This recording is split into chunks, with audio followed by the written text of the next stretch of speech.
Welcome back to Diamond Weekly. On today's episode, we've got NL West preview. We've got some injury news. But first and foremost, Cooper, I want to start with an unbelievable World Baseball Classic. Yeah, it was somewhat exciting. Somewhat exciting. Like It was incredible. we had what, firefighters pitching. We had balls that were sent to outer space. Obviously the part about, like you said, firefighters pitching and, you got accountants playing third base. That part to me is really cool about the World Baseball Classic. But also, like, once we got into those semifinal games, Yeah, like there was a really high level of baseball being played. Like, it was really, really good game. there was one good semifinal game and there was one blowout semifinal game. That's true. The Mexico and Japan game. Yeah. I like tuned it on when it was like 3-0 or something, and then I watched I watched when they came back, and then I watched the walk off, which was pretty cool. So, it was an incredible game. So, Japan has some unbelievable young pitchers. They always seem to they have had some disgusting stuff. starting the game, they had Roki Sasaka, who's 21-year-old phenom. He was throwing absolute fireballs. So, he threw 26 fastballs of 100 miles an hour or more. That's disgusting. So, I want to give you the list of pitchers in Major League Baseball who have thrown 26 or more 100-mile-an-hour pitches in a game since 2008 when they started tracking it. Okay, are you ready? Yeah. It's Hunter Green, Jacob deGrom. That's it. That's all of them. That's the list. Oh my So God, it's this really guy's gonna be disgusting. incredible. So he's not going to post for probably, I think, another 5 years. I think Japanese players typically post when they are 26, 27. Yeah. But if he does decide to come to Major League Baseball, he is going to be a problem. They did jump on him though at some point. Yeah, they did jump on him a little.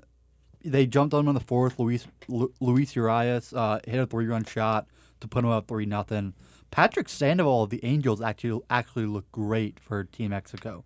He did get in a little bit of a jam in the bottom of the fourth, but he struck out Munetaka Murakami, who is the two-time Japan Baseball League MVP. He won the Triple Crown a couple of years ago. Like, this guy's a problem in the and he struck him out looking.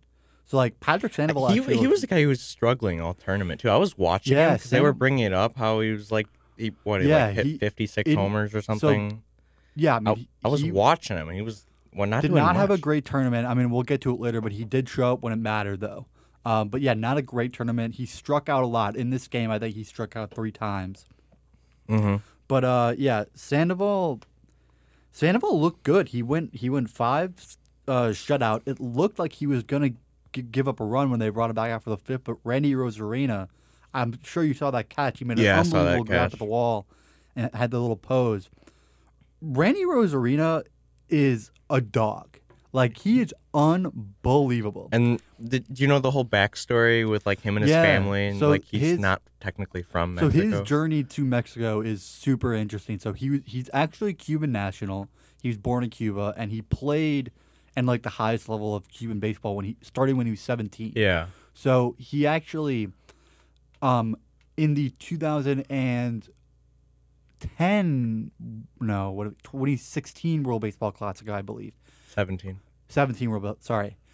He was actually not named to the team despite being one of the best players in Cuba because they were worried he would defect. That's one of the reasons that Cuba keeps off some of their best young players is because they are worried they will defect. In fact, Cuba's bullpen catcher, actually, I saw he defected after the game against the United States. So that is something that happens a lot. Obviously, these players, have a tough time sometimes making a living playing baseball in Cuba, so they go to whether it be the United States or whether it be Mexico to try to make a living. Make something out of it because Randy growing up did not make a lot of money at all, and then comes to Mexico, comes into and eventually does sign like a $1 million deal with. Yeah, when he came to Mexico, he was so poor when he tried out for the team in Mexico, the Tijuana Toros. He had to share equipment. He had to share a glove and a bat and gloves with another guy trying out because he just didn't have enough money to buy his own. And then he signed, $1.5 million deal with the Cardinals, and when we've seen him tear it up with the Rays, and he always seems to show up when the lights are brightest. Like, we saw him go on that unbelievable run in the 2020 postseason. Like, when when you need to show up, Randy Rosarano shows up. Like he's just an electric factory.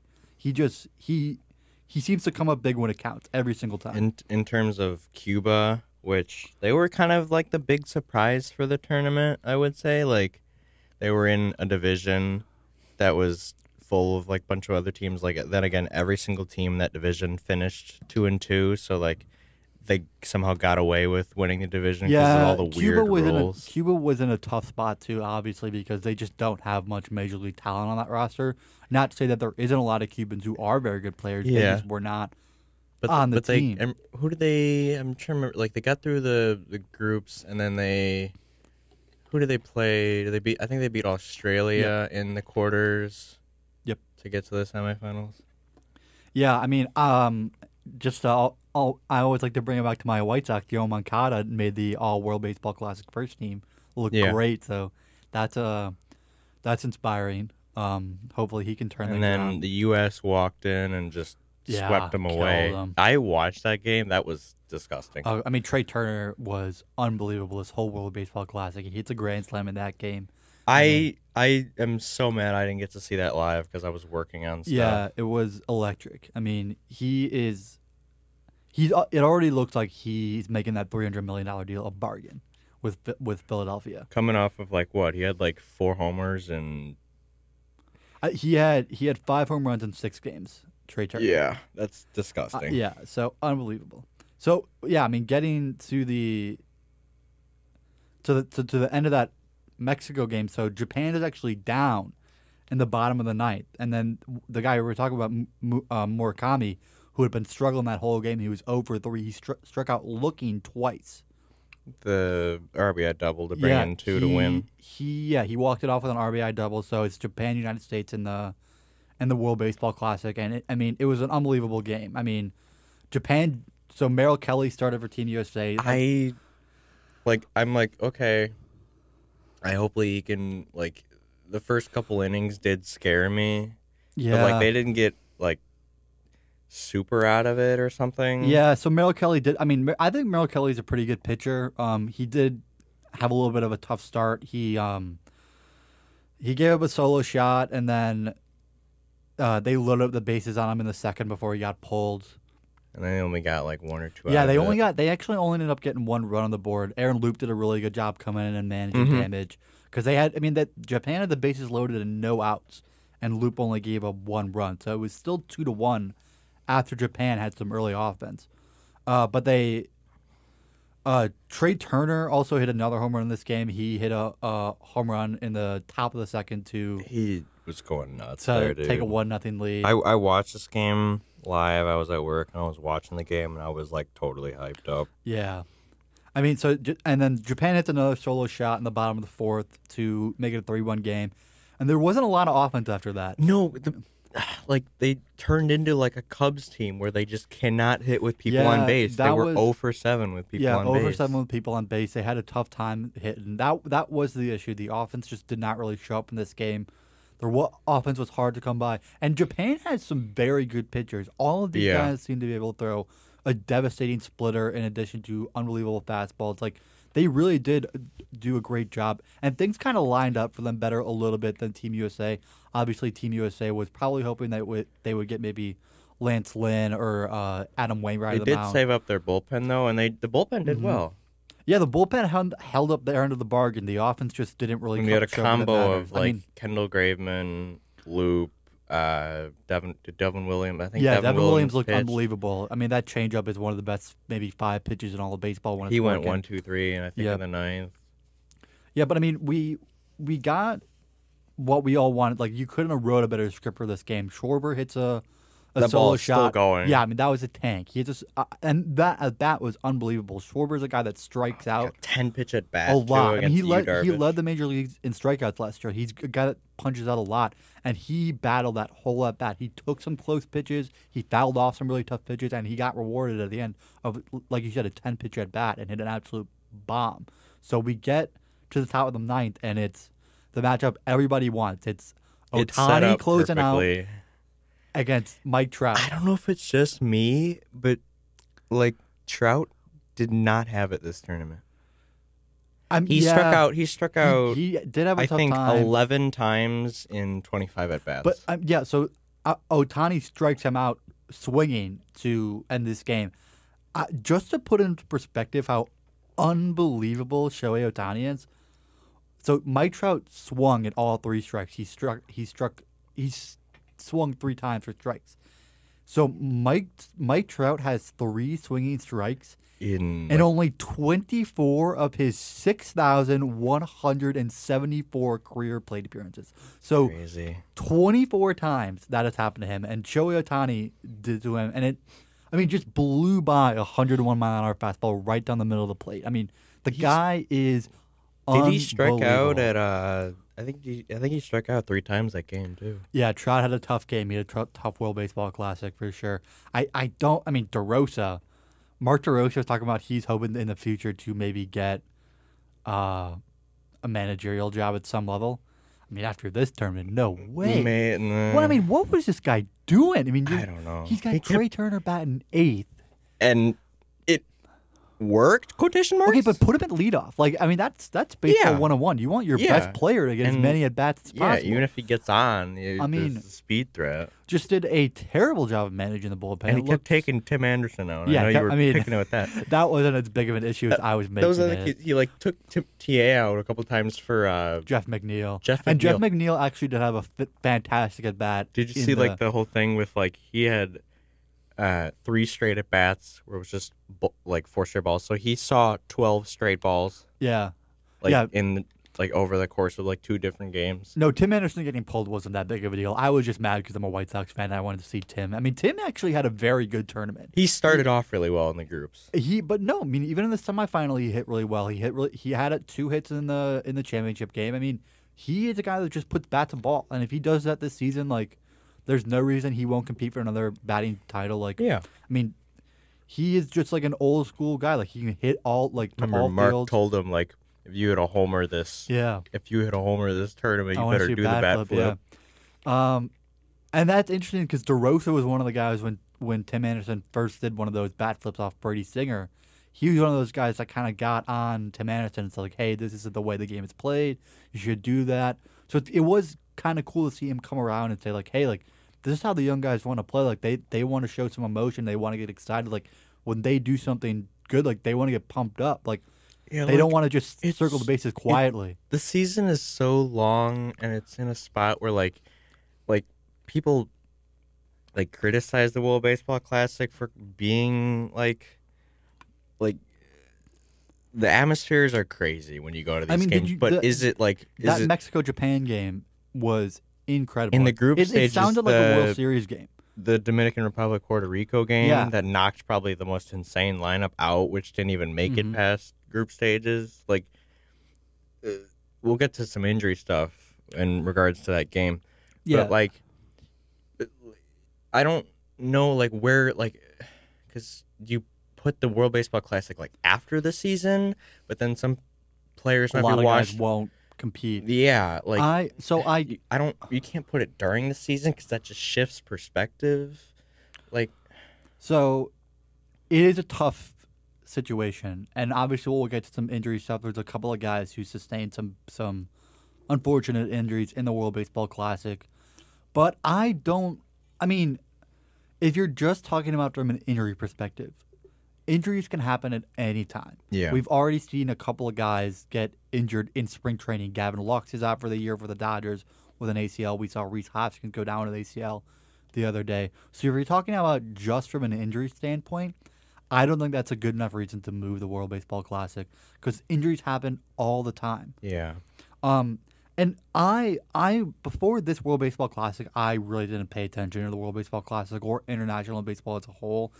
There was a big debate on Twitter and all over the place, the World Baseball Classic is meaningless, it doesn't really mean anything. And I think before this World Baseball Classic, I was in that school of thought that it's hype myself up because I didn't watch the 2017 one at all. Me neither. I needed something to cheer for. I didn't really think I was going to watch this one. I wasn't planning. I wanted to be able to cheer for an insane lineup for once because now we got to go forward to a Cubs lineup that is. Well, obviously, good, the level of talent playing in these games is unbelievable. But also, one of the things that really stood out to me is just there's a lot of guys in Major League Baseball who to them baseball is just a job. Like they show up, they play, they go home, and it's a paycheck, and that's what they do. They're Yeah, I don't as like much that. as much as we want to think that they care as much as us, as much as the fans about our teams, they just are never going to do that. That's just not realistic. That's not to say It's there yeah, the are World guys Baseball who care. The Classic is not like that. No, it was. I mean, you're really gonna tell Shohei Ohtani that game doesn't matter? Did you see him after he hits that double against Mexico? The emotion. I mean, Yeah. did you see after that game he's getting interviewed? There's tears streaking down his face. You're gonna tell him that game doesn't matter? You're gonna tell Mike Trout that You have a chance to represent your country exactly, and it means so much to these guys, especially to the foreign guys. Like there were so many guys from the Dominican Republic. They're asking him, "Is the World Baseball Classic or the World Series more important to you?" And they so said the many of them said the Classic. Classic. Like it means so much to these guys to be able to wear their country on their jersey and to represent their country. And I mean, it was just an unbelievable event, and I'm so excited for the next World Baseball Classic. Like I'm really, really interested to see how they build upon this World Baseball Classic because they could have asked for a better result. I mean, it was an unbelievable event. I loved it. I thought it was great. I was disappointed in the end that the U.S. Yeah, didn't end obviously up winning. it would be but nice to see the United States come out on top. But I mean, oh, sorry, voice crack there. It would have been nice to see them come out on top. But I mean, even so, like it was still incredible. Like it was still so much fun to watch. It kind of tided me over. Obviously, spring training, you're not going to see a lot of action, so it kind of was nice to bridge the gap to opening day. But yeah, I mean, it was. I mean, spring training, like when some players go over the Classic, this allows some other newer players to come in For and sure. get at least some experience, For like sure. down. And also, you got to think like if spring training is important for a lot of guys, especially guys trying to crack a roster or rehab or whatever it may be.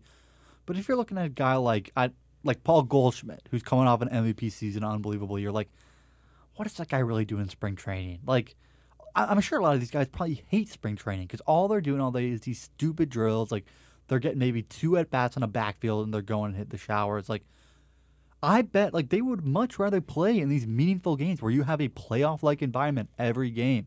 Like that's so much better for them at the beginning of the year Mm-hmm. than just going through the motions of spring training. Now there isn't like really a lot of evidence to back up the fact that guys who do participate in the WBC have better regular seasons, but I mean it can't hurt to see live pitching and play in these kind of atmospheres Yeah. before the season starts. Like it doesn't do anything bad, I suppose. So I'm a big fan of WBC. I think they gained a lot of new fans. Like they just did a tremendous job putting this event on, and I hope that it I continues mean, some of to the grow. games were like sold out games. Dude, the Japan Mexico game, it was on 91% of Japanese televisions. Yeah. It was like the Super Bowl for Japan. For them. Yeah. That's Did you see the crazy. stat Lars Newbar? So before this tournament, he had like 120,000 followers on Instagram. Oh, and he's got like exploded. 1.5 million now. That's Like awesome. from all the I Japanese love fans. to the point where like even like pepper shaker sales in Japan went up. Yeah, just 'cause did you see when they went to meet the Prime Minister of The Japan? Prime Minister, he was did it doing the too. salt He was shaker. doing it Yeah, too. That was awesome. That's great, man. This is why I love baseball. for Yeah, just I mean dumb it was stuff like an that. incredible event. Like it was just so cool to see like especially the Japanese players. Like you could just tell how much pride they had in competing for their country. Like they were so excited. I mean, how can you not be romantic about baseball? Like it was unbelievable. I thought it was a great event. But unfortunately though, like we said before, Things will happen. So Yeah. yeah, now we're gonna get into some injury stuff. Most notably, a couple of big NL East injuries here. The big one obviously is Mets closer Edwin Diaz. He tore his patellar tendon while celebrating the win against Puerto Rico or over the Dominican Republic. Sorry, and that's a huge blow for them. we talked I'm about not gonna hear the trumpets anymore. no trumpets. We talked about in our NL East preview. We like the Mets to win this division over the Braves, and Edwin Diaz is going to be a big part of that. He had one of the best seasons by a reliever we have seen in a long time last year. He just signed this big extension, So I mean that hurts. Like it's hard to replace a guy like that at the back end of the bullpen. And then you got to rely on David Robertson. David maybe Robertson closing for your out number games. one probably now. But Mets fans were up in arms, and I talked about how a lot of people said like, "Oh, the World Baseball Classic is stupid." Mets fans were leading this charge because of the Edwin They're Diaz just injury. mad. But here's what I say: like, obviously, it's an unfortunate injury. It sucks. You never want to see that. But it didn't even happen in the game. It happened during a celebration. Yeah. Which is just incredibly bad luck. B, it could have happened at any time. Like, it could have happened in spring training just as easily. So you can't blame the World Baseball Classic for his injury and say that's the sole reason it happened. Like, it was just a freak thing. It's unfortunate. Injuries happen in baseball, and I feel bad for Mets part of the fans. game. You have to play for it. You have to Yeah. adapt for it. We see so many times in October. That's why the worst things can happen at the worst times. Yeah, injuries are part of the game. We see so many times in October the teams that are most healthy, maybe not even the best teams, just the teams that are the most healthy, are the teams that end up making runs. How much is this going to impact their record? I mean, it's going to hurt them. I mean, this is they'll bring him in. You bring him in to hold games and close games. So at least this will change at least 5 or 6. Yeah, I mean he had games in their 32 tallies. saves last year. Yeah, he had 32 saves at last least year. 5 or 6 will change. Yeah, I mean that's could be enough to swing a division, especially a division as tight as National League. And then also in the division with the Phillies, first baseman Rhys Rhys Hoskins Hoskins with the ACL injury, and I watched the play too. It was I don't know if you saw the play. Yeah, I did. He's feeling it. It was a weird play because it was a high chopper to first, and he kind of backed up funny, and then the ball bounced to the foul base side, and he tried to step back forward, he stepped away from the line and then towards it, and it just kind of extended his leg really weirdly. Yeah. And just bam, just gone that. Just gone. Yeah, so he tore his ACL. He's going to miss the entire season.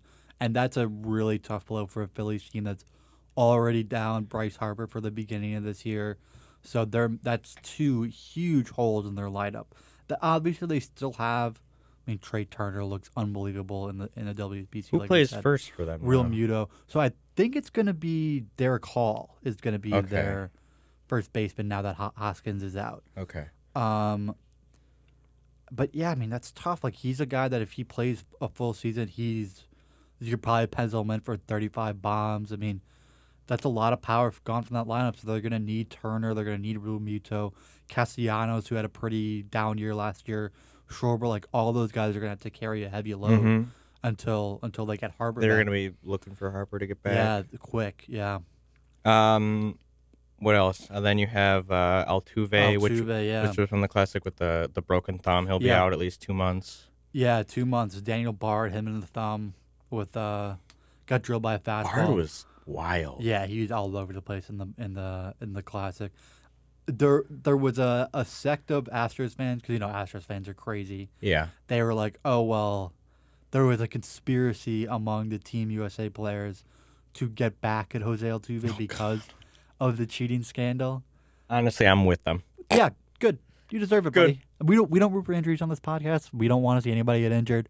But if there's anybody that has to get injured, I'm glad it was Jose Altuve. He is probably the dip for me in my most liked player to become my least liked player. I liked him so much because he was growing up when I was playing in high school or middle school and stuff like that. I was always the tiny second baseman, and I kind of looked at him as kind of a role model, and I liked him a lot. And then following 2017, it's just in the dumpster. And I don't want to go on a rant about the whole cheating scandal. This has been talked about a million times by a million other people. But they did cheat. But they objectively cheated. This is not up for debate. They did objectively cheat. Major League Baseball came out and said they cheated. None of the players were punished. None of the players missed any time. That's it. And then Astros fans just rationalize it by saying, well, everybody else cheats, so it's fine if we cheat.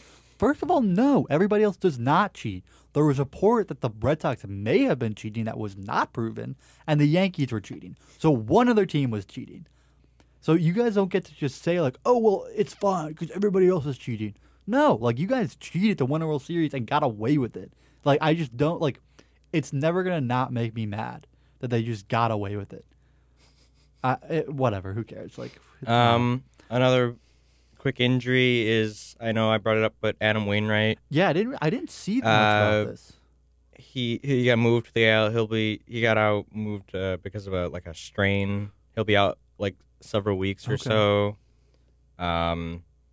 It happened during like a workout in the weight room Tuesday, like before I don't know if it was before the final or something. I don't remember. No, it wouldn't have been. He would have got sent home that's.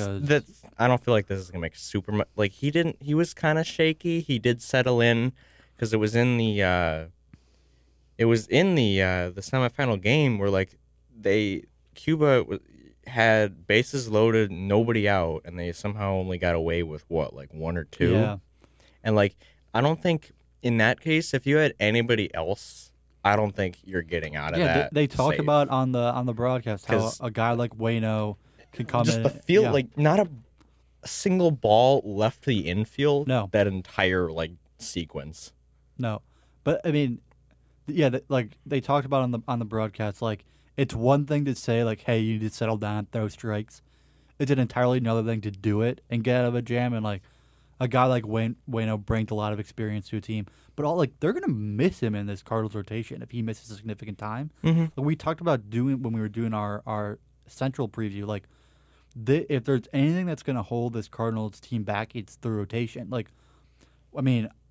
Miles Michaelis just got an extension on Friday. Like he's gonna be a guy that you can count on. But after that, like there's some question marks. Like Jordan Montgomery, he looked really good for them, but he's had some up and down years. I don't know if you can count on him for a full season. I mean, Jack Flaherty has ace potential, but it's like, can he throw more than 110 innings? Yeah. Like, is he gonna stay healthy? Probably not. So like now you're down Wainwright for some time. Like. Who else do they really have in that rotation? Like it's going to be tough trying to fill in those innings without him there. Because even going to that age, he's going to be 41 this season. 41, I think. I mean, so. He's still probably their second best pitcher on that team. Yeah. So I mean, yeah, it's not nothing that they're going to lose him for some time. So, do you think that about wraps it up? Yeah, that's all I really got for news. So. All right. So now. Before we get it, just a quick reminder, make sure to check out like our last episode where we did the NL East, and now we're doing our final division in the National League, the National League West, which has been an interesting division and has been dominated for so long by the Dodgers. But I want to believe that the Dodgers' time is ending. Yeah, we'll get to that a little bit later. But first, we're gonna start with the We're gonna start at the bottom.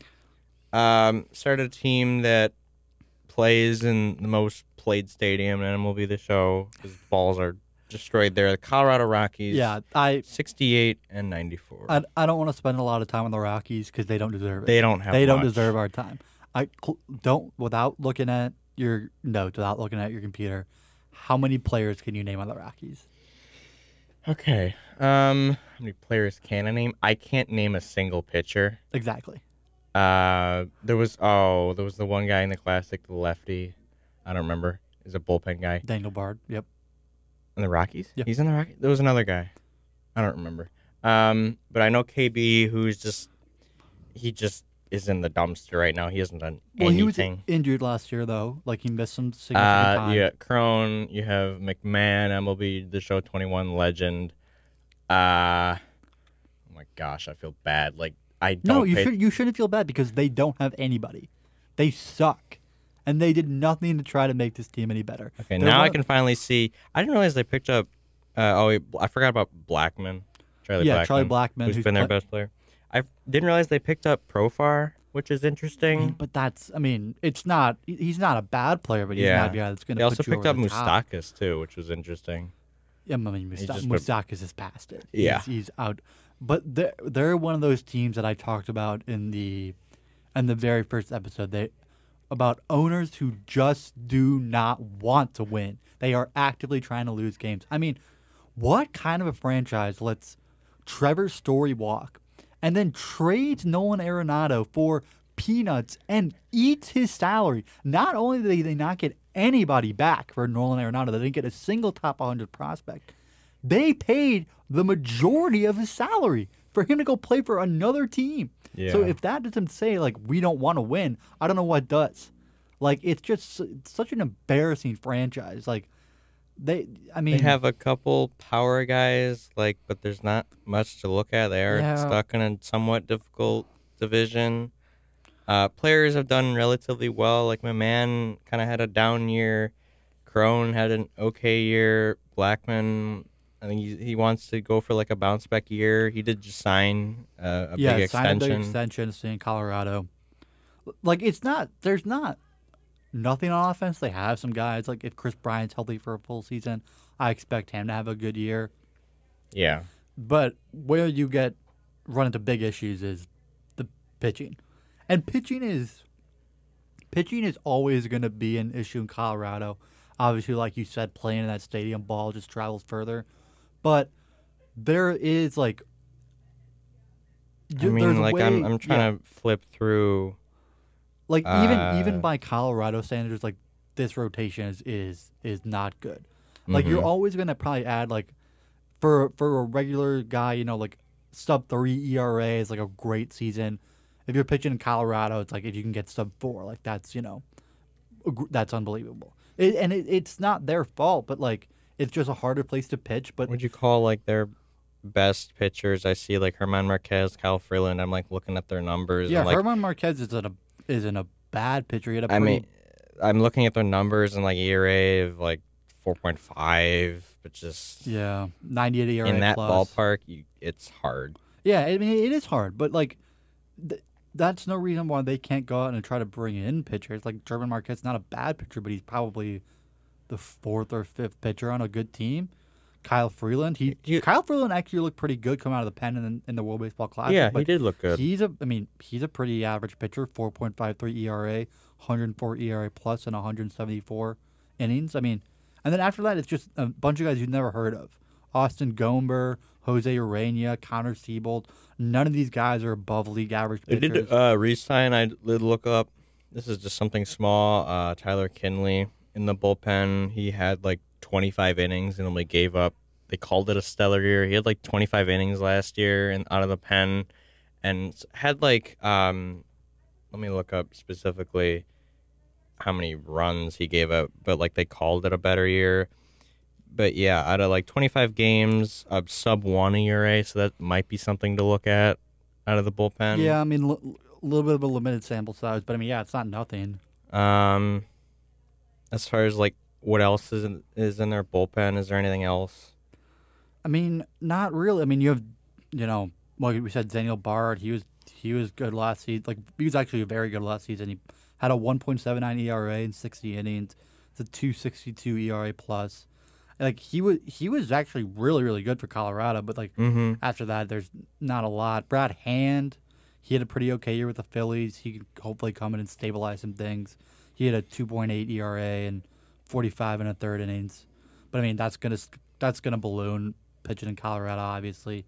Dinelson Lamet, I think, could be an interesting name. I mean, he got traded to the Brewers in the Josh Hader trade, and then they DFA'd him immediately. But I mean, he's dealt with some injuries, like some Tommy John stuff and things like that. But like, he's got a devastating slider, and like, if you can find that pitch and maybe impress out of the bullpen for Colorado, he could be a guy that they flip at the deadline for assets. But like, I mean, there's just nothing here. Like, there's just nothing to get excited for if you're a Rockets fan. There's not a lot of way coming in terms of prospects. They have the 17th ranked farm system in Major League Baseball, which for the Colorado Rockies, believe it or not, it's like really good. Like 17th, so bottom half of the league still, and that's like I can't name a single prospect. No, I mean they have 3 guys in the top 100, which isn't bad, but none of them are going to be ready until 2025. So nobody coming to help soon. It's hard to see any scenario where they don't come in dead last again. It maybe if Crone and Blackman and Bryan and all these guys have career years, wake up for once. I think the ceiling is 4th place. I think the absolute best case scenario is 4th place. I mean, they're just.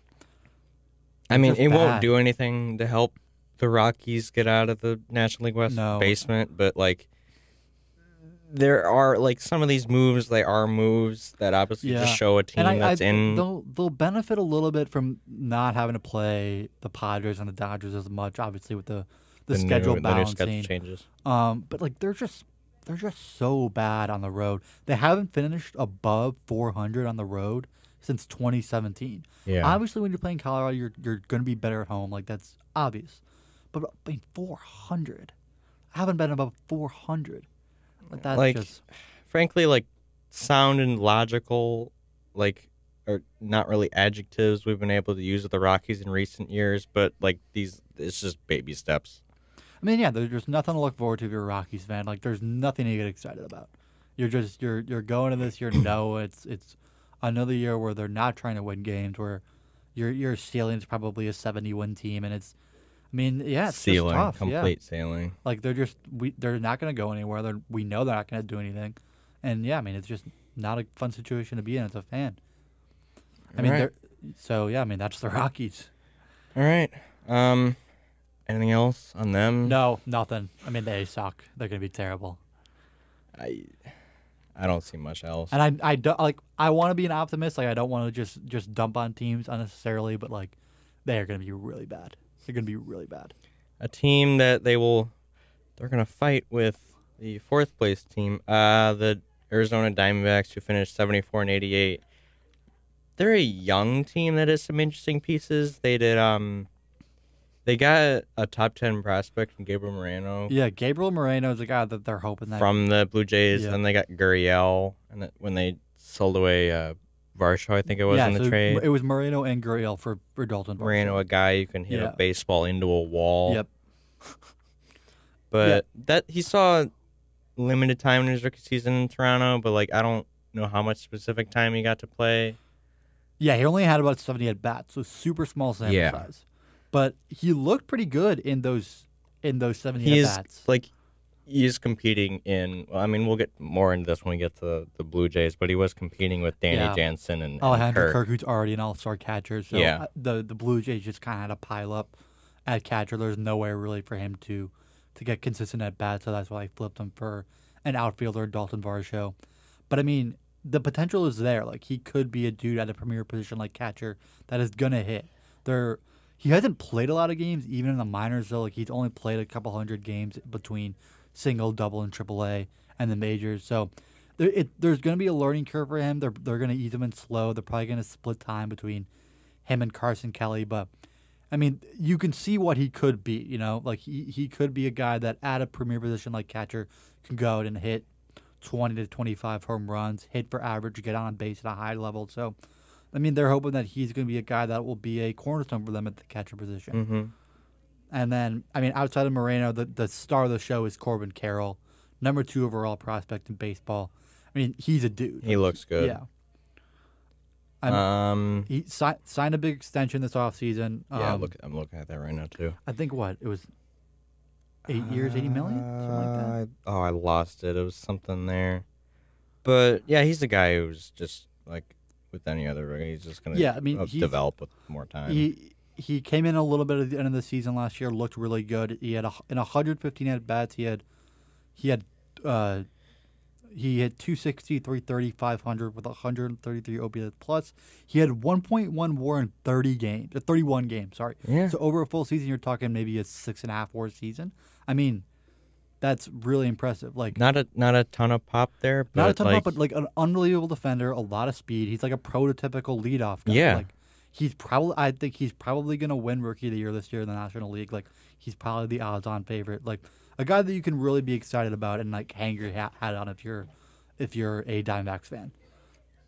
And then, I mean, after that, like there are some guys in this lineup. Christian Walker had a really good year last year. Mm-hmm. Hit 242, 327, 477 with 126 OPS plus, 36 bombs. Like that probably the best season of his career. So if he can, I do like Marte at second. Yeah, he's always a guy that's I gonna do be like him. consistent. He'll develop. Yeah, he's always consistent for that. I didn't realize I picked up Longoria, which was interesting. Yeah, I mean Longoria is past it. He's he's probably just gonna platoon against lefties, but like he's a guy that with a team that is young. He's a guy that's been on really good teams, obviously with the Rays, and he's on that 110 win team with the Giants. I mean, he's been on winning teams. He's been on really good teams. He knows what it takes to win in this league, so he can hopefully throw an arm around a guy like Corbin Carroll and teach him how to, go through a major league season and be a professional player and show up to the ballpark and go about your business like a big leaguer. You know what I mean? So he's a guy that can hopefully kind of be a little bit of a player coach. You could benefit, but obviously he's just past his prime. Yeah, he's not gonna do a lot for you on the field. He's probably gonna split time at second base, but I think the mentorship he's gonna give some of these young guys is the real something you can look forward to. That's what he's really gonna contribute to this team. So yeah, not a ton in this lineup. Like there's not a lot of guys. Obviously, like we said, Corbin Carroll is the guy you're really gonna keep an eye on as the season folds out. The rotation though is it's an interesting rotation. We see Merrill Kelly, who came off of like a strong season, posted a 3.37 ERA in like 200 innings. Yeah, through 200 innings, which is not as common as it once was. Like Zach Gallen, who not a lot of guys was like almost top 5 in Cy Young voting. Yeah, if Zach Gallen played for the Yankees, he would be like a top 3 Cy Young finisher every year. Like he's a really good pitcher. The interesting one for me is like, what is Bumgarner doing? Like, I'm surprised he's still pitching. Yeah, Bumgarner is tough. Like he's a guy that we know what he can be. Like he's a first ballot Hall of Famer. Like coming off of what he did for the Giants. Yeah, all those legendary postseason runs. I mean, he's a guy that like it's just tough to see him struggle like this because he's getting killed out there. He's just starting to lose the velocity, and just the only thing he has in order to confuse guys is just the funky movement, or just and it's just he's just not the same guy. I mean, he had a 4.88 ERA. That's the worst of his career. 82 ERA plus, and he just got killed by the long ball. He gave up 1.5 home runs per 9. Major league average is about 1.05. So, I mean, I love Mad Bum. Like he's just one of my all-time favorite baseball guys. Just like a no nonsense, like bring it to you kind of guy. And like it's tough to see him just fall off a cliff like this. Could be. I think his contract is up after 2024, so we're probably seeing the end of Mad Bum. It's tough to see him get another contract after this unless he puts up a renaissance season this year, which it's hard to see happening. So. Yeah, it's tough to see Mad Bum. Another guy in the starting rotation, Zach Davies, who's like former Chicago pretty Cub. subpar. Like, guy's a stick. Yeah, he's thin. The guy's a stick, and I'm like, we picked him up, and I watched a few of his starts. Just nothing much. Like he's a league average pitcher. I mean, 4.09 ERA in 134 innings. He had, the COVID season, he had a really good year, but, like, outside of that, he's just been a guy that's, pretty league average or below league average. I mean, you saw him with the Cubs, like, when he was with the Cubs. And he didn't do much. Yeah, not a guy you're really hoping to carry a lot of weight in your rotation. At best, a 5-starter, maybe a guy that makes some spot starts here and there. In the bullpen, they do have Mark Melancon. Yeah, bullpen actually isn't bad. Mark Melancon. Cut off a really bad year, worst year of his career. He had a 4.66 ERA, 87 ERA plus, but like he was an All-Star as recently as 2021. He's had success in this league. He's been in Major League Baseball for a decade. So like a guy who was like a lot more imposing years ago. Yeah, but I mean, I have confidence that he can maybe bounce back. Like he's not gonna have another year like he did last year. Like maybe not back to his All-Star potential, but like I'm sure he'll figure it out. He's going to start the season on an injured reserve, but like when he gets back, I'm confident he'll help stabilize his pen a little bit. Andrew Chafin is a guy I like a lot. I saw a lot of him when he was with the Tigers last year. Best mustache. Unbelievable mustache. Great mustache. But like also like just a solid pitcher. One of the bright spots on the Tigers team last year that was really bad. 2.83 ERA. We had him. Cubs had him for a little bit. Yeah, Cubs had him. Like he's just a solid guy out of the pen. 2.83 ERA, that's 134 ERA plus. So like He'll help stabilize things. Joe Mantiply actually had a great year last year under the radar. Had his first career All-Star game, 2.85 ERA. That's 142 ERA plus. So he's hoping to build on that. That bullpen isn't bad. Like that's some okay pieces there. Those are pieces. Those are starting pieces. I don't think this Diamondbacks team is bad. Like I said, Corbin Carroll is a super exciting guy to watch. I think this rotation is maybe a little bit better than it gets credit for. It's just so hard when you're buried under the Padres. The Padres and Dodgers. I mean, even if all these guys go out and they have careers, and Corbin Carroll wins Rookie of the Year, and Zach Gallen I don't has see this team winning the division, so they are going. I don't see this team finishing any better than third. I think third is their ceiling. Maybe if everything goes great, you can challenge you might see them like sneak into it. Yeah, what you were gonna say, maybe, like but that's last wild card case spot scenario, and I wouldn't put money on that if I was a betting man. I mean, it's just hard to see.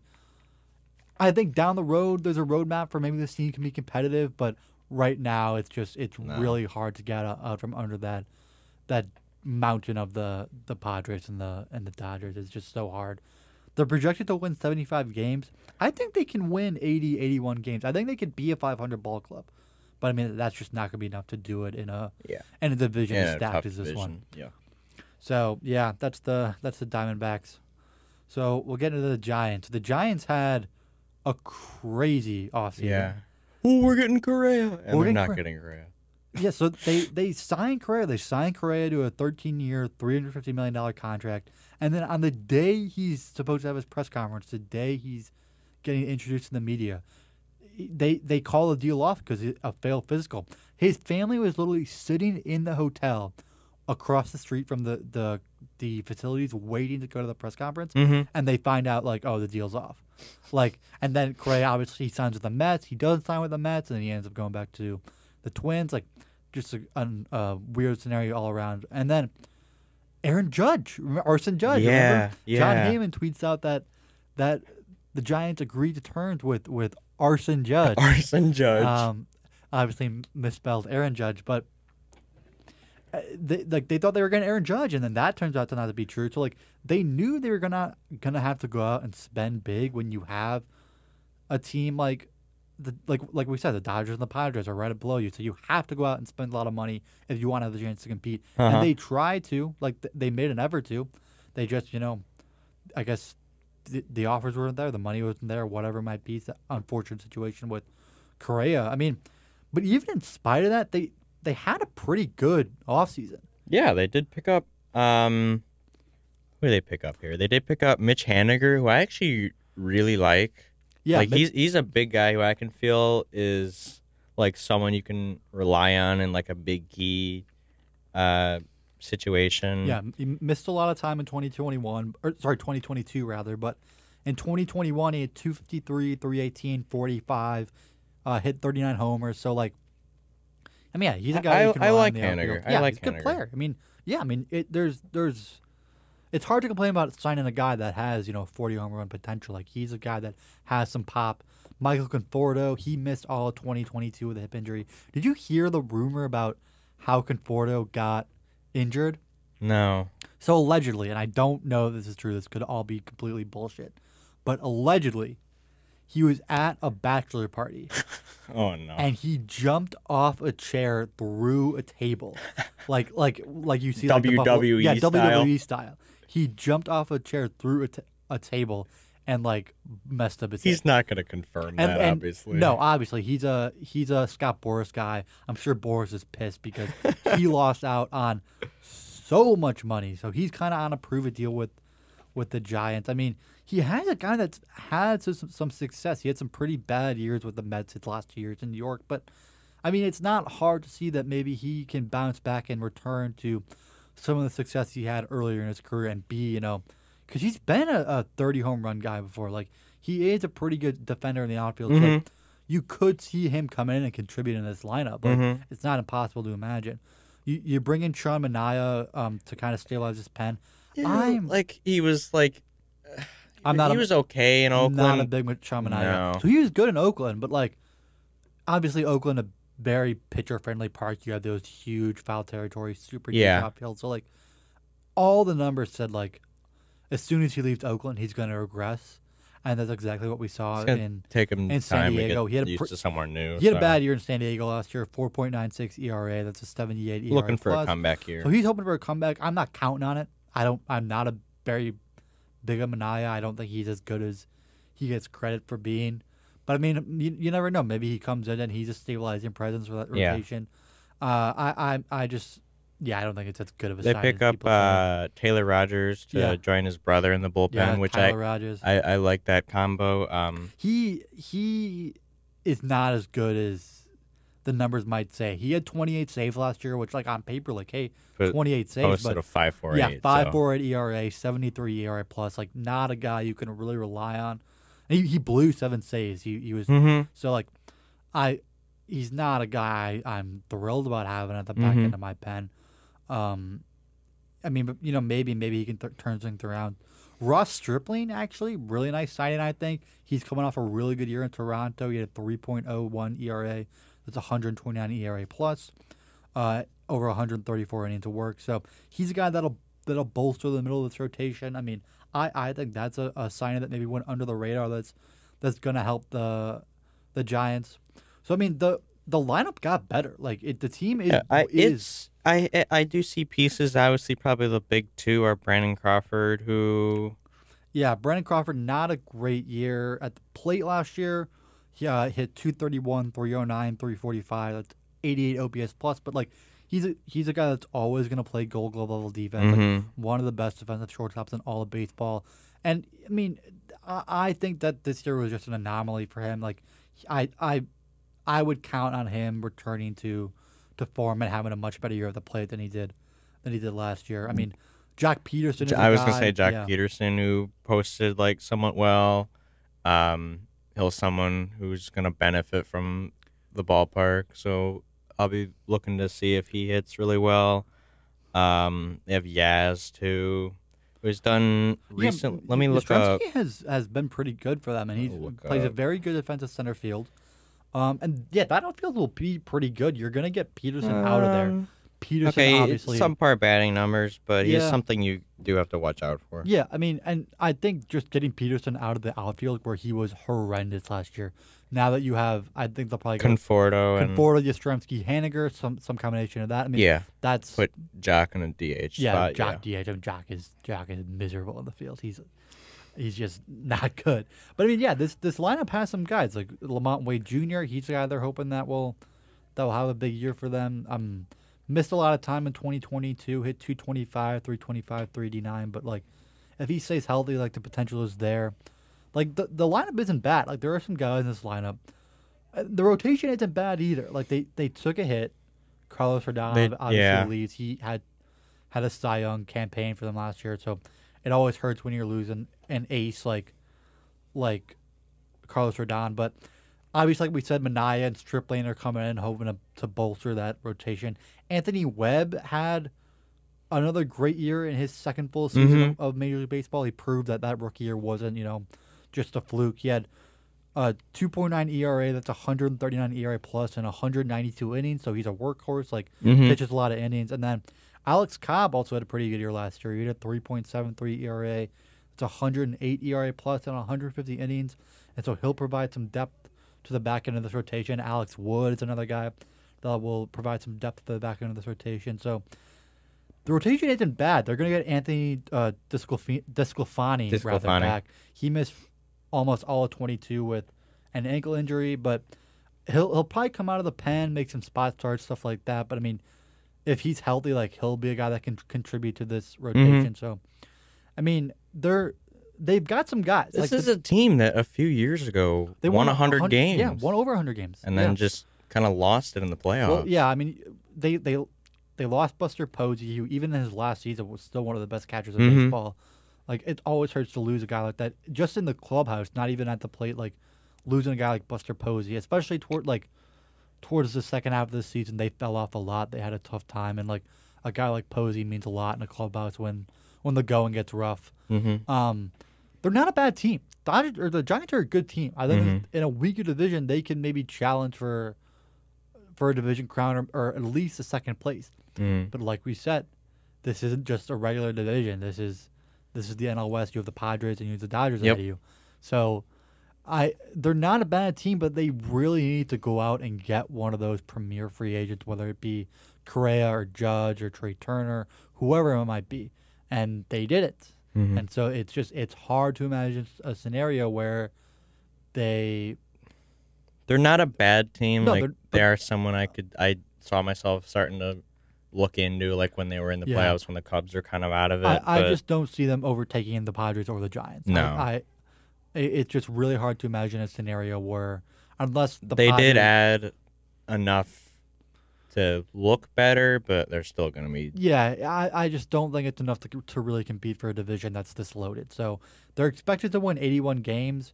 I mean, that's what they ended same with as last year. I mean, I probably think they win less than that. Like, I mean, you lose Carlos Rodon, like that's a huge blow. Like, I mean, I think they're probably somewhere in the ballpark of like 78 to 82 wins. Like I said, not a bad team, just so hard when you're in a division this good. So, all right. We'll get to moving on. The big two in this division. The big two, a team that like I don't know if I like them, or I love the Padres. I don't know if I like them. I think it's just because of the whole Tatis thing, like line drive, just soft line drive to shortstop, and the announcers go absolutely nuts because he caught the ball. But I don't know if I like the Padres, but like I'm just so sick and tired of the Dodgers at this point. So the Padres are stacked. They're stacked. They are stacked. They might have the best lineup in all of baseball. When you have to go into a lineup that faces Bogarts, Soto, Machado, Tatis when he comes back, I mean, that's disgusting. That's scary. Nobody wants to see that.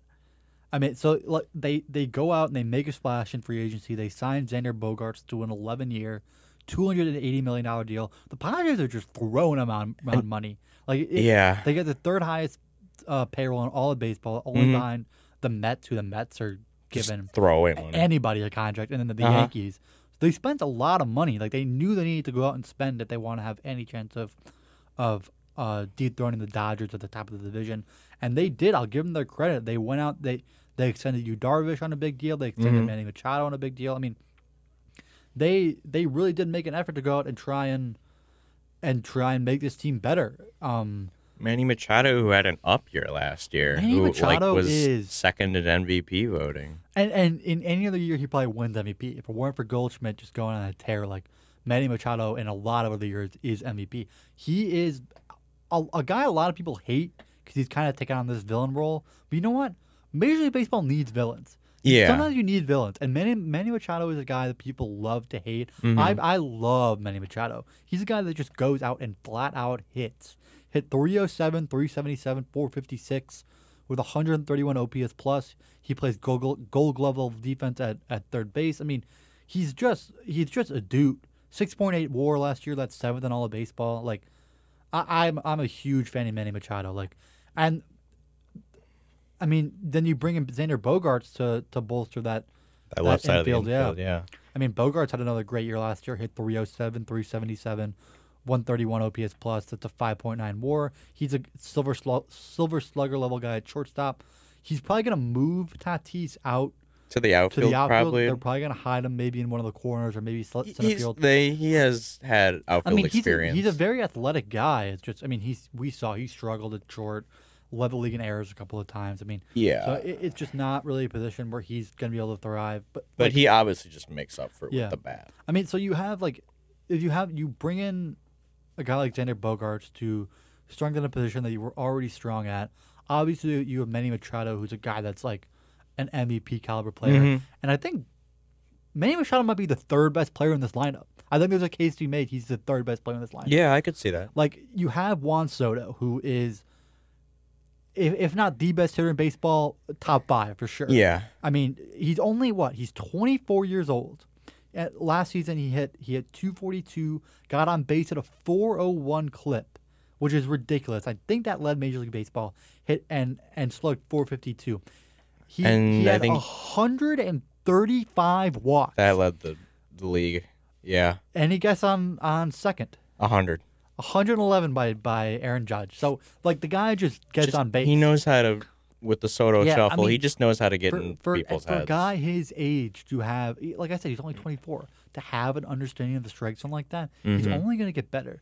And he's going to be a free agent after the 2024 season. So he's playing for. I mean, he's already going to get a big deal, but he's playing to hopefully be a guy that's maybe a $500 million player in the next 2 years. So, I mean, he's incredible. And then the X factor is Tatis. So if he can keep himself on the field and not do anything stupid to get injured or get the issue. Tatis obviously suspended, because he will be out the first 20 games. So he's going to miss the first 20 games. He got busted for MLB's anti-doping policy. He got suspended 80 games. Yeah, missed all of 2022 between that suspension and a wrist injury that kept him sidelined. But he was incredible when he played. If this guy plays, he is a top 5 player in baseball. Period. And people love to hate on him. They like to make fun of him for the errors, but I mean, the numbers don't lie. Like, hit in 2021, which is his only full season to date, hit 282, 364, slugged 611 with 42 bombs from a premier position like shortstop. Had 42 bombs. That's something you do not see every day. Incredible. I mean, you don't see that. He is a dude, and people like to get on him because, and I understand. I think that criticism is warranted. He's at a tough time staying on the field. There's been some questions about whether or not he's really dedicated to the game of baseball. I mean, his last injury, the rumor is that he fell off his motorcycle. Yeah. And that's what he got hurt doing. So there is some question marks there for sure, but if he's on the field, he is going to be a star. Unquestioned. It's not a matter of when he will hit. It's he is just going to be a dude. If he stays on the field, that's the question. This is a lineup that also has Cronenworth, who was Cronenworth developed had a really well. good year last year. Yeah. They also have Matt Carpenter, who actually they picked up Matt Carpenter. I mean, he's a guy who just came up randomly out of nowhere and just absolutely mashed with he's the Yankees. That probably just platoons a lot. Yeah, he's an easy, but yeah. Yeah, I mean, I forgot they had Carpenter. Yeah, that's a good point. Austin Nola has been looking pretty well too. I'm gonna check his lines now. I mean, just looking around that infield, I mean, really good infield. Obviously, like we said, you have Machado and Xander at short, but then 250. Okay. Ha-Sung Kim, who did a really good job filling in for Tatis at short last year. He hit 251, 325, 383. Really good defense at short. Had an 8 outs above average, so he's gonna move over to second. I'm sure he'll do well there. And then Cronenworth, who had a pretty good year at second, he'll move over to first. So it's a really, really good infield. They'll probably move Ha-Sung Kim over to second, and then Cronenworth to first. Cronenworth to first. They did pick up Nelson Cruz, which is interesting. Yeah. I mean, I think he's past it though. He'll come in probably to pinch hit. I maybe get some starts at DH. Yeah. I don't really think he's gonna get regular at bats in his lineup. Yeah, I mean, he's a guy that's just probably trying to go look for a ring. He's going to be, 42 this season? Something like Nelson that. Cruz, also just a guy everybody forgets did steroids. Just one of those guys. It's oh, yeah, Nelson Cruz, did steroids. I think in his age 32 season, he had, 110 home runs. And it's oh, yeah, you just started hitting home runs out of nowhere. No, you idiot. He was on steroids. He got busted for steroids, and people just forget. I hate Nelson Cruz because he kills the White Sox. That's why I'm being mean to Nelson Cruz. Play for the Twins. But yeah, did steroids. Objectively did steroids. It's a fact. It's an undebatable fact. He did steroids. Okay. Moving over to the rotation. Darvish is coming off another big year, posting a 3.1, and then just played in the Classic. He was a top 10 Cy Young season. He's looking. They did just with the whole extension thing is really nice. Joe Musgrove, has been super strong. He outdueled what's his name? Outdueled Max Scherzer. Big game. He was really good for them in the playoffs. Against the Mets in the playoffs. He helped push them forward in the playoffs.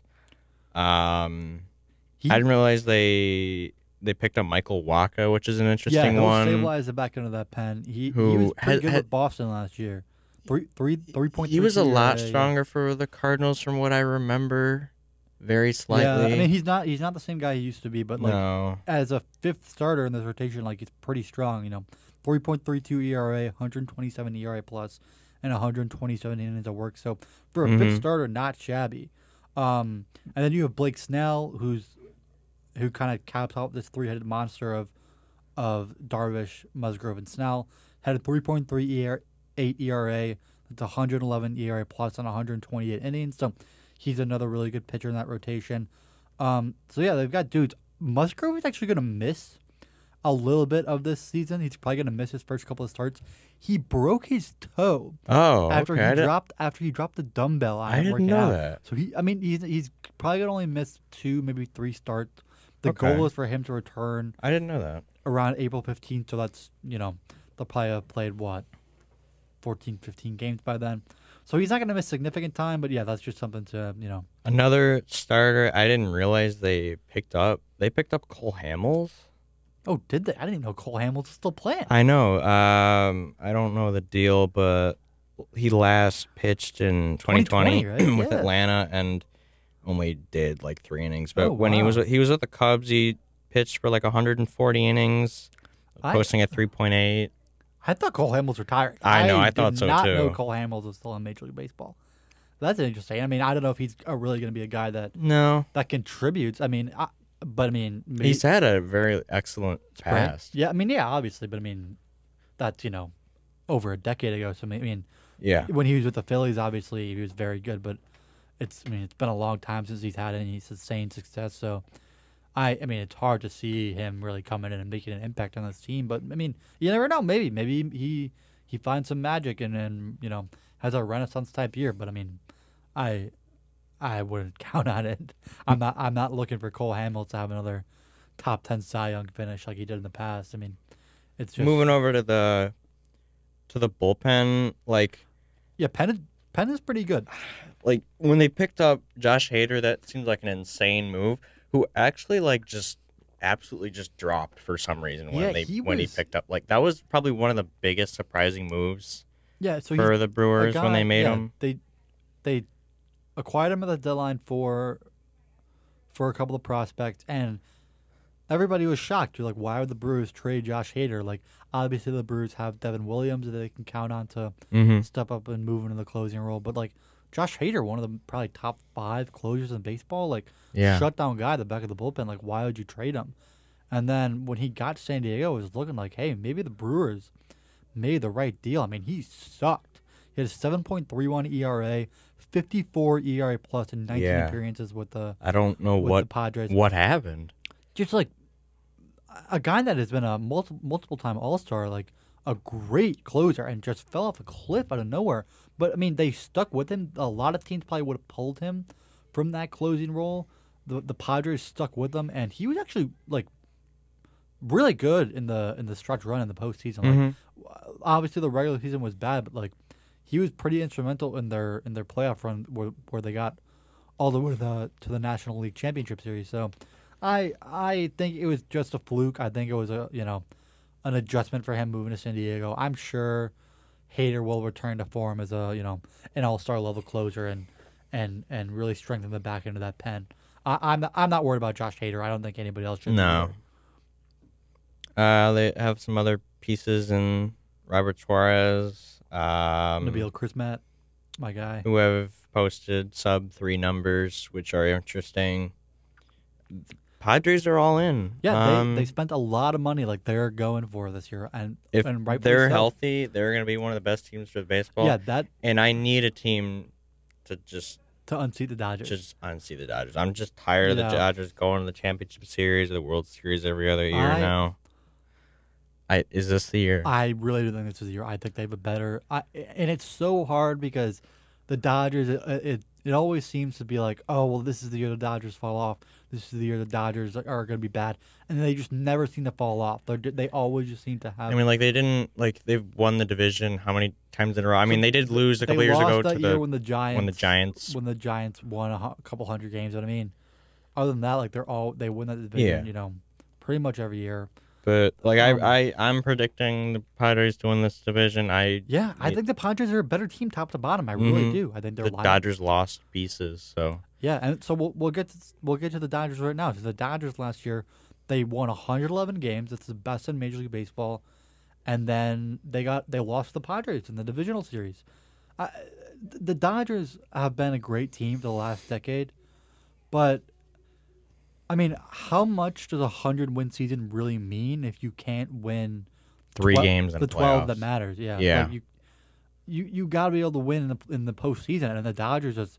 I know they got the World Series in the COVID year, yada yada yada, whatever.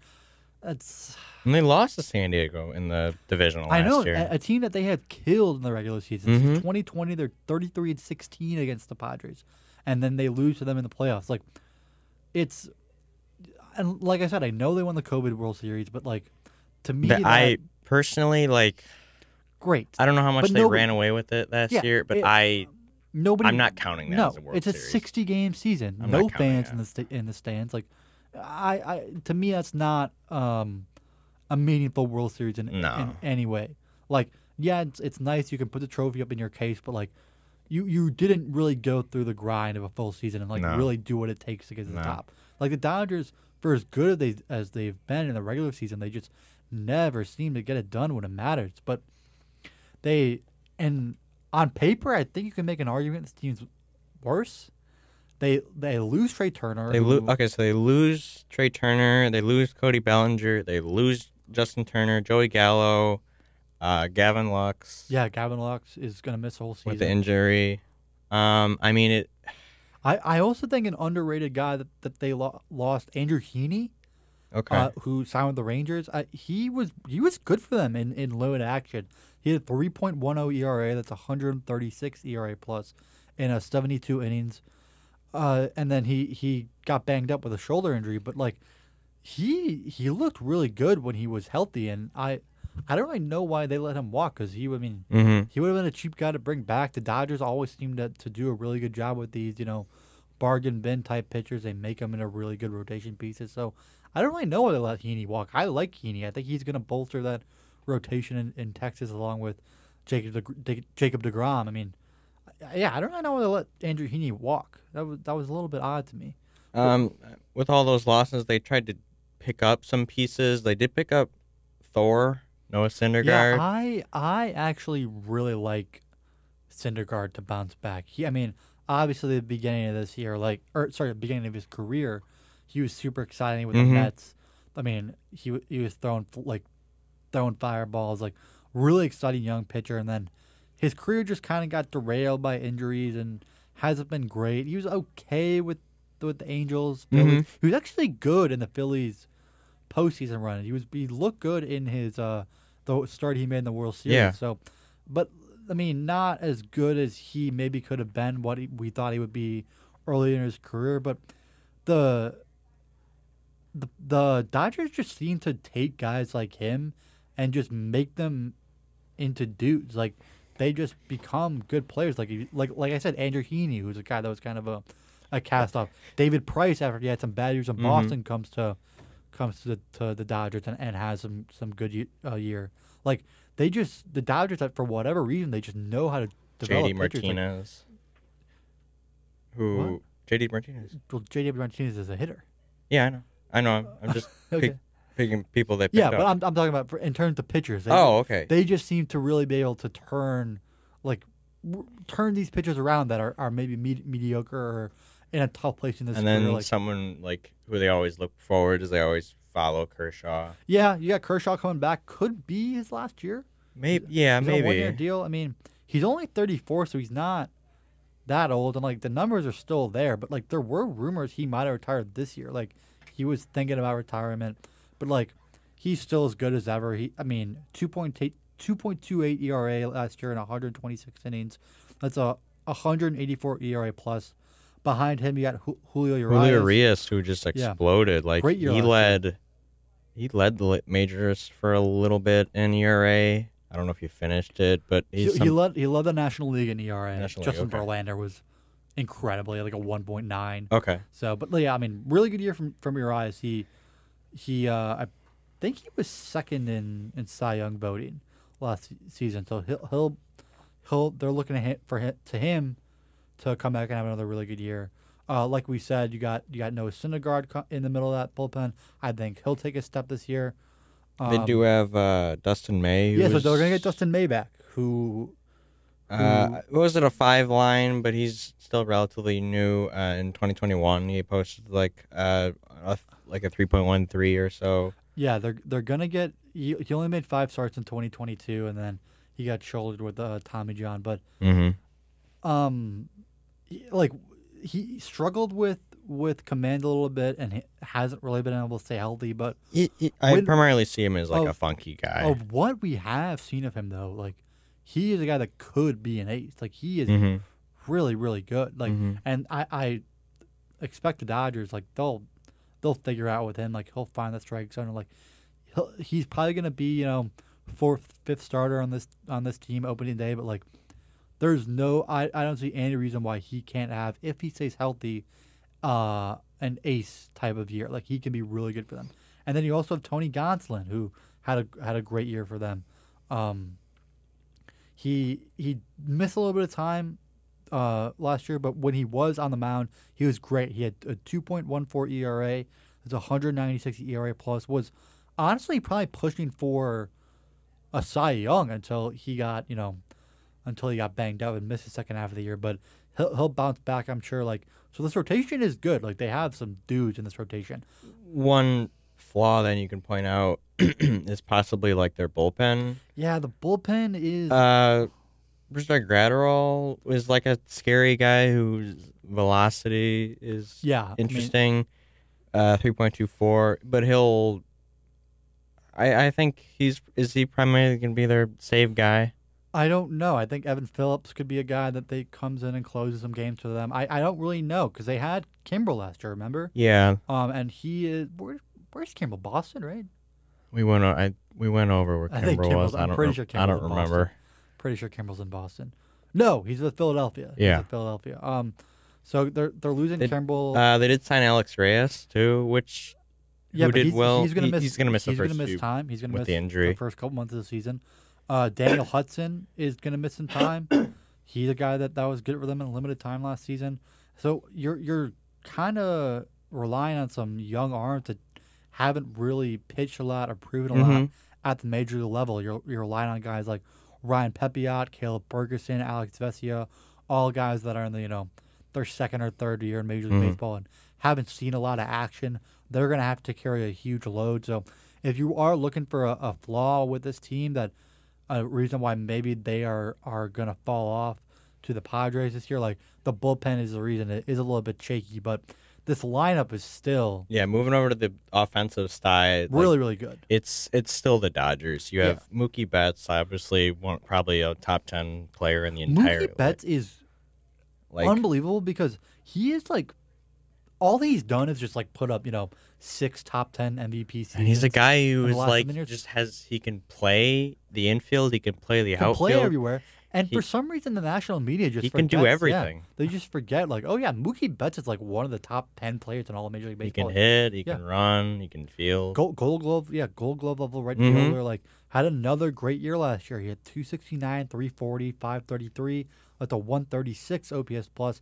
Hit a career high 35 home runs. Got another Golden Glove. That's his 6th Golden Glove in 7 years. So, like, the guy can just flat out play. He's going to lead off the top of this really good Dodgers and then lineup. Coming right after him, Freddie Freeman, who actually like almost did a lot better this year than in great year for Freddie. 325. He led the National League on base percentage, and then was like second or third or something. Second in batting average to only Jeff McNeil.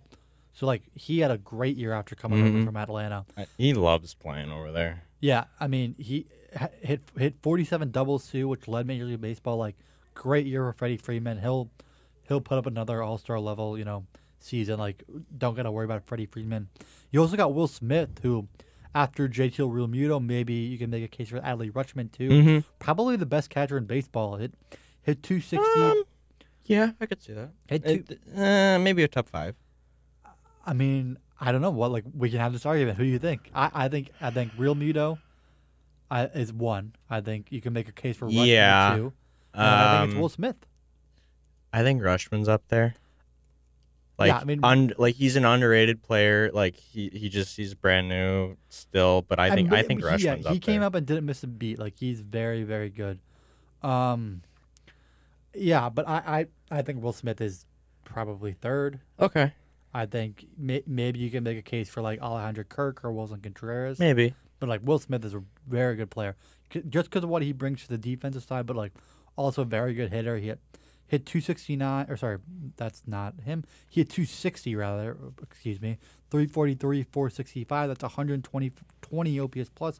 Hit 24 bombs at a position like catcher, so that's big. I mean, he's really good. He'll bolster the middle of this lineup. Max Muncy, who like is coming off of like one of the worst years really of his career, bad year for had Muncy. a sub 200. Wasn't even really hurt or anything. He played over 140 games. But I feel like he's still a guy who can easily put up 30 100%. homers or something if you're not careful. 100%. He's been a guy historically that has been really good with this Dodgers team. I'm sure he'll bounce back and have a strong year. Like you said earlier, JD Martinez comes in. He's a guy that is hit wherever he goes. He hit 274, 341, 448. It's 117 OPS plus last year with the Red Sox. The power numbers were a little bit down. Only had 15 home runs. Okay.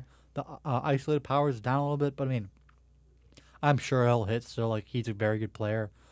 David Peralta coming over. Had like a 250 year last year. Not a bad year for him at all. He'll bolster the bottom third of the Trace lineup. Thompson was surprisingly Thompson, Chicago White Sox legend. Trace Thompson. surprisingly a breakout player in the classic. This is what makes me so angry about the Dodgers. Is that like every year you think like, oh, they got all these injuries, like they're losing guys, like they can't possibly be as good as they were last year. And then they get a guy like Trace Thompson who like has been bad his whole career, not even average, just flat out bad his whole career. 74 career OPS plus before he joined the Dodgers. He hit 268 last year. 268, 364, 537 in 74 games. 145 OPS plus. So like they just find these guys who like nobody else wants to just cannot produce at a major league level, and they make them look like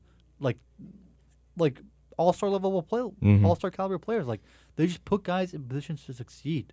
Like, are you kidding me? Trace friggin' Thompson is out here like putting up numbers. Like, I it just makes me so mad. Like, that's one of the reasons I just don't like the Dodgers, because they just always seem to pump out these guys that are just like, who is this guy? Like, he's hitting 310 with 25 home runs. Like, yeah, just I hate the freaking Dodgers, man. Probably the big piece they lost over the offseason was Trey Turner, who's someone's going to be filled in by Miguel Rojas.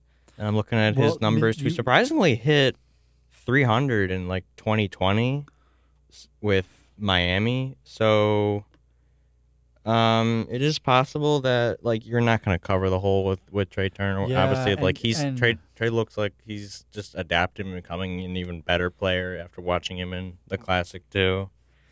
And then at second, you also have Miguel Vargas too, who's an interesting one. You're missing Gavin Lux, obviously, like we said. He's out for the year with ACL, so that's going to hurt. Miguel Rojas hit 236 last year. Yeah. Not a very good year for him.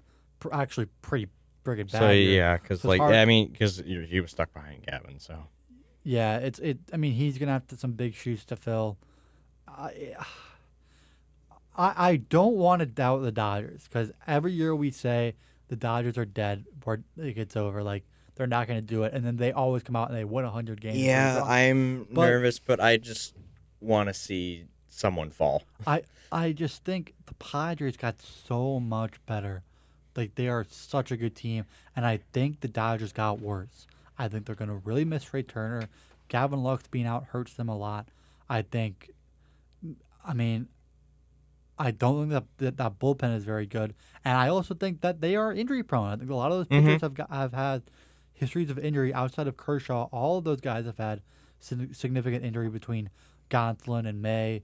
I mean, I just really do think this is the year, and we'll probably look back at this in September when the Dodgers wrap up the division. They win 105 games again. Yeah, it's like, well, you idiot! Like, the Dodgers are never gonna fall off. Watch the Padres somehow be like severely overrated somehow. Yeah, I don't see a scenario where, assuming health, which is a big assumption, if both teams are healthy, I think the Padres are a much better team top to bottom. I really do. So the Dodgers are expected to win 94 games and win that division. I think they win 94, 95 games, but I don't know that's enough to win the division. No. I think the Padres are a 100-win team. I really do. They're With just the new schedule changes, like you're gonna be playing, yeah. you're gonna be playing obviously. I mean the Padres. stronger The Padres team, last so. year beat the Dodgers in the playoffs, and they weren't even at full strength. Obviously, you're without Tatis, but Soto was still kind of making a transition. He was obviously still fantastic, but by his own standards, which are impossibly high standards to meet, maybe not a great year once he came over from Washington to San Diego, but he'll have a full year in San Diego. He'll be a stud, like we know he will. Yeah. And then, obviously Machado, and you bring in Bogarts. So this lineup is better. The rotation is really good, and I think their bullpen is better than the Dodgers. So I really do think this is the year. If you're a Padres fan, so now we're gonna get into our last segment here. So we're gonna get into the playoff teams here and what we think for the pennant, because we just wrapped up. So we just wrapped up all three of our National League division teams. Obviously, next week we're gonna get it back into the American League with the AL East, which is a stacked division. But okay, so we went over. So in the East we had the Mets. I think I still like the Mets. They are still wanting to come off a disappointing year, and they want to fight back. They were still a strong team. Edwin's injury is obviously going to hurt, but I want to push and say the Mets are going to win the division. In the Central, the Cardinals are the strongest team. The Cardinals are going to run away with that division. And then the West here, I want to say the Padres. It could go 1-2. It could flip. Padres, Dodgers, Dodgers, Padres. At least the other team is going to be a wild card team, at least. Yeah, 100%. With the extended. Whatever team loses that division will probably be the number one wild card spot. Other wild card, as much as I want to see the Cubs go, they're not going to make it. But in terms of the Central, Milwaukee could possibly sneak in. But I feel like the Braves and the Phillies are going to be fighting for those other wild card spots. Yeah, I think we're going to see pretty much a repeat of what we saw last year. I think we're going to see Phillies could. They do have the Rhys Hoskins injury, but after how strong they were, they're going to keep that momentum going. The rest of the National League didn't get a lot better. I think I said last year, if everything goes to plan, I think I do like the Marlins. I think the Marlins. Okay, but they're still the Marlins. The Marlins and the Giants could sneak up on those last spots. I think we see a very similar playoff picture to what we saw last year with the Dodgers, the Phillies, the Braves, the Mets, the Padres, and then, the Cardinals. Now, who do we have going to the World Series then? It's conflicting. I want to say Padres, but just seeing after what can happen in a 3-game series after you win 105 games. And I would say the Padres too. I also think the Cardinals are a dark horse if that rotation stays healthy. That lineup is stacked too. Yeah, I mean it's going to be a really good year in the National League. I'm going to say the Padres. I'll say the Padres too. I'll go with you there. I'll say in the National League Championship Series, I'll say Padres maybe over the Braves. I feel like the Mets. I have a feeling that the Mets are going to win the division and make a strong playoff run, but I feel like they're going to lose early. I mean, I feel like they're going to have a strong season and then lose early to the Braves or something. I'll say Padres Mets. I'll say Padres. I'll say Padres Braves. Yeah. Okay. Fair enough. Yeah. I mean, high expectations from the Padres. What am I saying? Padres Cubs. What am I saying? Padres Cubs. Yeah. Cubs World Series. Cubs in 4, baby. Let's go. Cubs in 4. Do you want to do American League or do you want to? No, we're gonna. Okay. We can. Next week we're gonna get into the East Division with obviously a stacked division, and then after that. We will hit up the American League West, and then after that, at the end of our West segment, we'll go over, and then we'll bring up the World Series thing again. But obviously, next week we have opening day. This is our last week without baseball. Opening day is Friday, and then other baseball news. I'm super excited, but the show is dropping Monday. I'm gonna play that game probably religiously. So. A lot to talk about coming up. Lots to talk about, but that's kind of about wrap it up. You got anything else? Nope, I'm nothing else. All right. Thank you, everyone, for listening. And hopefully at the next week when the Cubs start out on fire, I have some hope for the season. My prediction before we end here, the Sox will sweep the Houston Astros, and they will come on and they will sweep the Pittsburgh Pirates, starting 7-0. Okay. That's a fact. That will All happen. right. Mark my words. Like, I want to see the Cubs start off really well. I know the Sox will start off really well. That's a fact. I don't understand, like, what might not happen. Like, I don't know. I do know the White Sox are going to win the division.